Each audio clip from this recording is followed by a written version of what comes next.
মহিমান্বিত রাত। ছোট্ট বন্ধুরা, তোমরা সবচাইতে সুন্দর মাধুর্যপূর্ণ রাত কোনটি সেটা জানো তো? সেই রাতটি এতই পবিত্র যে কোরআন শরীফ লাইলাতুল কদর এই পবিত্র রাতে অবতীর্ণ করেছেন আল্লাহ তাআলা। আল্লাহ সুবহানাহু ওয়া তাআলা নিজেই সূরা আল কদর এর প্রথমে বলেছেন, নিশ্চয়ই তা অবতীর্ণ করেছি মহিমান্বিত রাতে।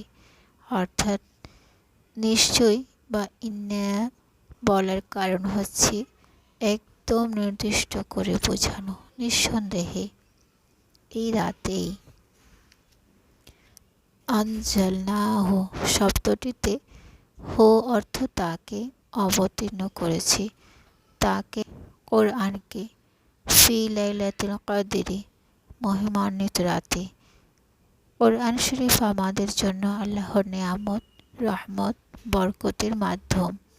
এই কোরআন পড়লে আল্লাহ তাআলা অনেক খুশি হন, কেননা তিনি আমাদের সম্পূর্ণ জীবন বিধান এই কোরআনে উল্লেখ করে দিয়েছেন। সূরা বাকারার 183 নম্বর আয়াতে আল্লাহ বলেছেন, হে মুমিনগণ, তোমাদের উপর রোজা ফরজ করা হয়েছে যেমনভাবে ফরজ করা হয়েছে তোমাদের পূর্ববর্তীদের উপর। আশা করা যায় তোমরা মুত্তাকি হবে। জীবনের ধাপগুলোকে পর্যায়ক্রমে সাজাতে আমরা স্কুলে মক্তবে ভর্তি হই। এরপরে পর্যায়ক্রমে প্লে, নার্সারি, কেজি 1, 2, 3, 4, 5 এবং একসময় 10, 11 ক্লাস শেষ করি। এরপর স্নাতক, স্নাতকোত্তর শেষে কর্মজীবনে শুরু হয়। ধারাবাহিকভাবে জীবনকে সাজাতে আমাদের নানান প্রচেষ্টা, কোচিং করা, ভালো স্কুল কলেজে ভর্তি, যুদ্ধ, ভার্সিটির জন্য অনেক সাধনা করা, চাকরির জন্য এতটা কষ্টসাধ্য অধ্যায়গুলো এগিয়ে নিয়ে যাওয়া। তেমনিভাবে আল্লাহ চান আমরা তাকে যেন জানতে পারি। সৃষ্টির মালিককে জানতে তোমরা কি আগ্রহী নও বন্ধুরা? প্রিয় ছোট্ট বন্ধুরা, আমাদের রিজিক দাতা, আমাদের পালনকর্তা, রহমতকর্তা, বরকত দাতা, ক্ষমাকারী, দয়াকারী সেই আল্লাহ তাআলা আমাদের জন্য পথ নির্দেশ হিসেবে কোরআনকে আমাদের জন্যই মনোনীত করেছেন। জীবন কিভাবে তার নির্দেশিত পথে সাজাবো তা বলে দিয়েছেন এই কোরআন শরীফে। 114টি সূরা তোমরা যদি অর্থসহ পড়ো তাহলে জানতে পারবে আমাদের জীবন বিধান কিভাবে বিশ্লেষণ করা হয়েছে কোরআনে। ইসলামের 5টি স্তম্ভ খুঁটি হচ্ছে ঈমান, নামাজ, রোজা, হজ, যাকাত। সূরা বাকারায় কিন্তু এই 5 স্তম্ভ নিয়েই আল্লাহ বলেছেন। সূরা বাকারার 2 নম্বর আয়াতে বিল গায়ব অদৃশ্য বস্তুর প্রতি আল্লাহ ভীরুরা বিশ্বাস স্থাপন করে তাদের ঈমানকে সতেজ রাখার জন্য আল্লাহ নিজেই বলে দিলেন। আল্লাহ ভীরুরা নামাজ কায়েম রাখে, ইয়াকিমুনাস সালাতা। আয়াতের এই অংশে নামাজ নিজে পড়ে অন্যকে পড়তে উদ্বুদ্ধ করার আহ্বান এসেছে। বাকারের শেষে 185 নম্বর আয়াতে ঈমান সম্পর্কে বলা হয়েছে। 195 নম্বর আয়াতে আল্লাহ ভীরুদের জন্য হজের উল্লেখ করে তা পূর্ণরূপে পালন করার আদেশ দিলেন। আয়াতটির শেষে আল্লাহকে ভয় করে, তার শাস্তিকে ভয় করে ঈমান, নামাজ, রোজা, হজ, যাকাত পূর্ণরূপে পালন করার জন্য এই কোরআনে বলা হলো। যথাযথ আমরা আমাদের মূল ভিত্তিগুলোকে মজবুত করতে পারলেই তিনি আমাদের ভালোবাসবেন।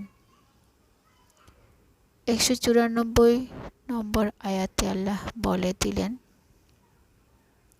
আহসিনু ইন্নাল্লাহা ইউহিব্বুল মুহসিনিন, অর্থাৎ কাজ উত্তম রূপে সম্পন্ন করো, নিশ্চয়ই আল্লাহ ভালোবাসেন উত্তম রূপে কাজ সম্পাদনকারীকে।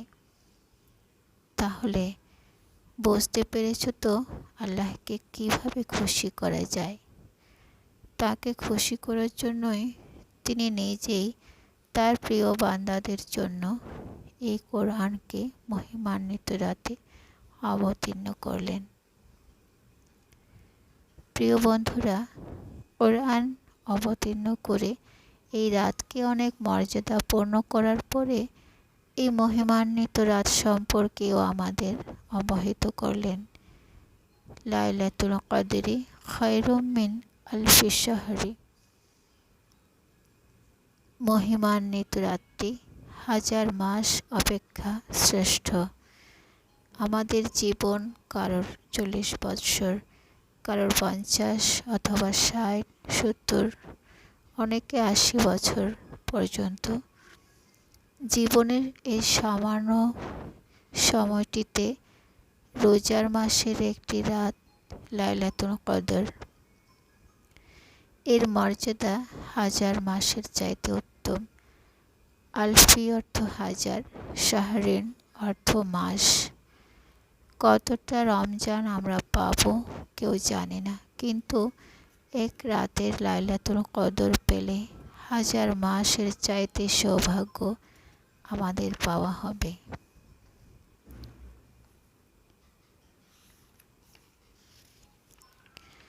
লাইলাতুল কদরের এক রাত 1000টি মাসের চেয়ে উত্তম। এই রাতে ফেরেশতারা আমাদের কাজগুলো দেখতে আসেন। আমরা পুণ্যময় রাতে পুণ্যের কিছু নামাজ, তাসবিহ, তেলাওয়াত, জিকির, দোয়া, আল্লাহর কাছে একান্তভাবে চাওয়া, সিজদায় আল্লাহর সমীপে নিজেকে পুরো রাত আত্মসমর্পণ করা, হাত তুলে নিজের চোখের পানি ঝরিয়ে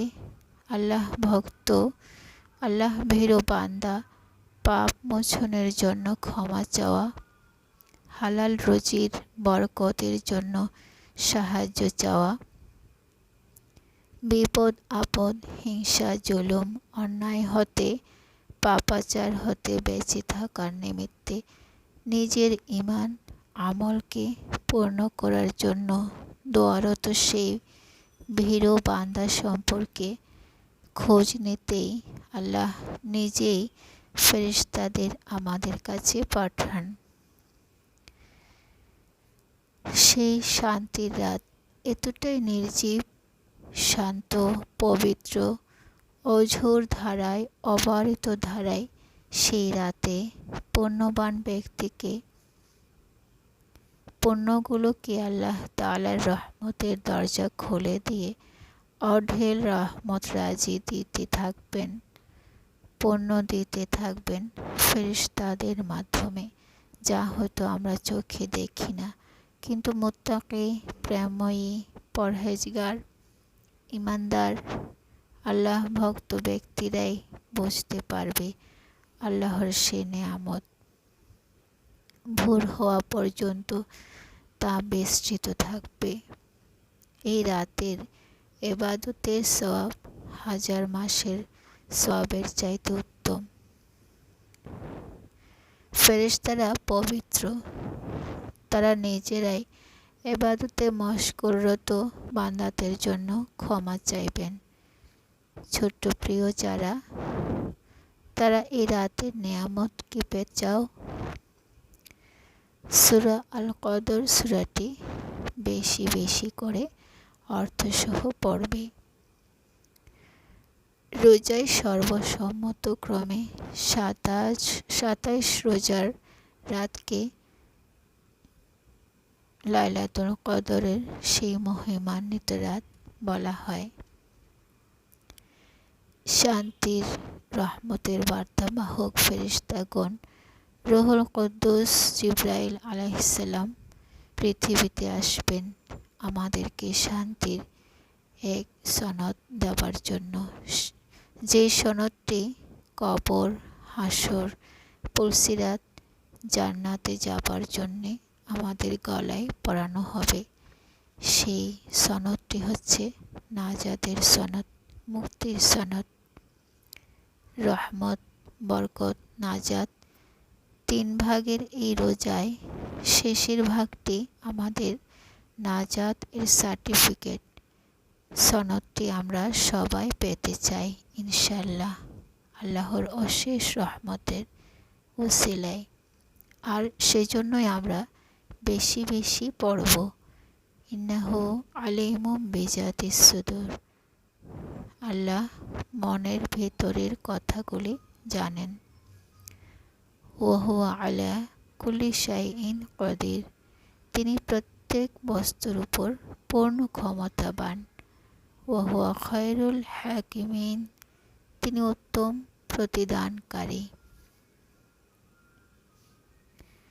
ইন্নাহু কানা তাওয়াবা। আল্লাহ তওবা কবুলকারী। ইন্নাহু রউফুর রহিম। নিশ্চয় আল্লাহ স্নেহশীল করুণাময়। ইন্নাল্লাহা গাফুরুর রহিম। নিশ্চয় আল্লাহ ক্ষমাশীল করুণাময়। এই কথাটি কোরআনে আল্লাহ নিজেই উল্লেখ করে দিয়েছেন আমাদের জন্য। তিনি যে কতটা মহান, কতটা উদার, ক্ষমাশীল, রহমান, প্রতিশ্রুতি পালনকারী, এই কথাগুলো থেকেই আমরা বুঝতে পারি।